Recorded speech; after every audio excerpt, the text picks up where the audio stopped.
Napadaan sa may sugo, may bakanting kwarto ito. Niyaya mo ko, mag-check-in tayo, pumayag ako. Pagpasok sa kwarto, sabay sabi mo, halika maligo tayo.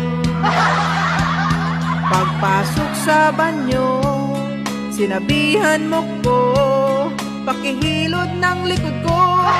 Kapal-kapal ng mukha mo, nagahilod ako.